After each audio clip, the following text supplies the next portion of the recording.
Okay, not sure how well this one's going to work out, but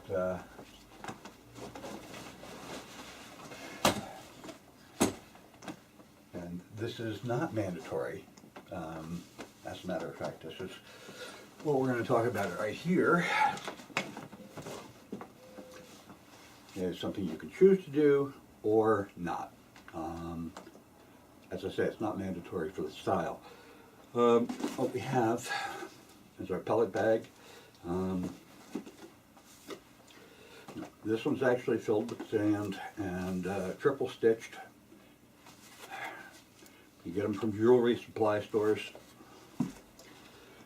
And they're probably the best on the market. I think they run around $40 to $60.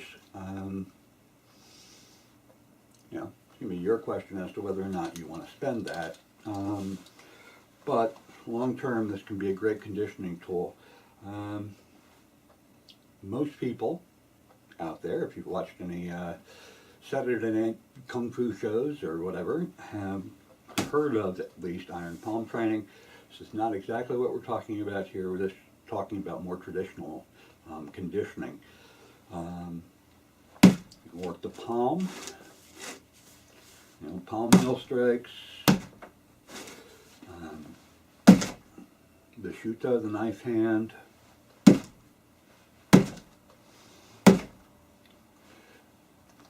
work the ridge hand,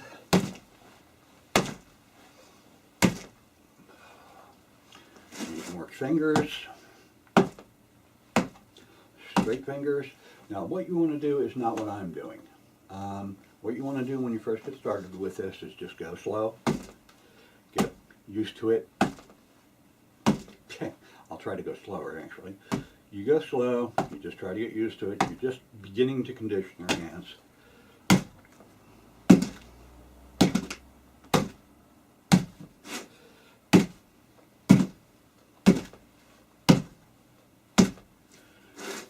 And over time, you build up an ability to hit it harder and harder.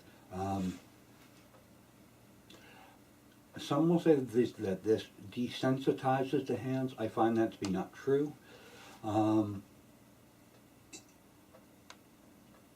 You do get a lot more used to hitting things and hitting them with some value. I've also found that, quite honestly, it does sort of build the muscle sections that you're looking to use with your basic open hand strikes.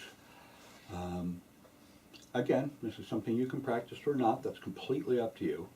You practice the palm. We've gone over that.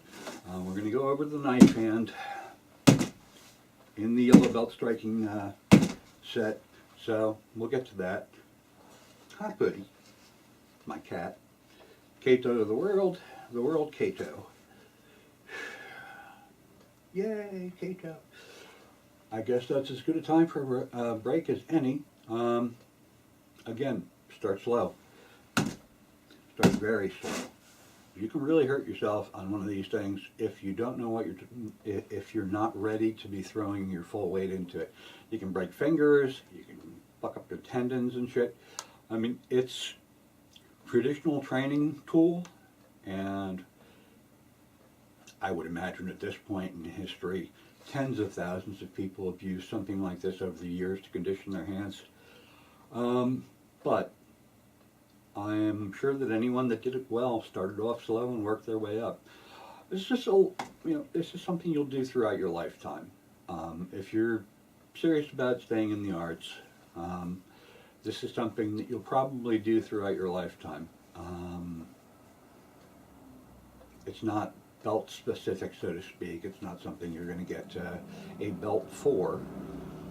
It just conditions you better, and it makes you a little harder of a fighter to deal with.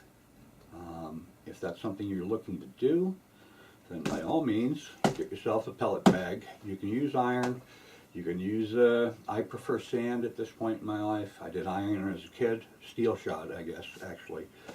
But that being said, you can work all of the major hand strikes, single knuckle. You can do whatever the hell you want to with it, really, but go slow at first. Once you've gotten used to going slow on one of these, You can start picking up your pace. 6 months. Start now, do a good 6 months relatively slow, and then start picking up your pace as you go along. We're also going to talk about the Makiwara and the Mukjang at some point. Those are both for traditional conditioning. The Mukjang has other values as well, and we'll talk about that, but not today. So, thank you, and I hope this helps someone out. If not, I mean, don't worry about it. It's, as I say, it's not mandatory. A lot of people don't go in for it, and that's up to you. It's not gonna kill your ability in the art not to do this, but it will help you greatly if you start doing it and you do it for a long time to come. That all being said, David Keynes, and thank you.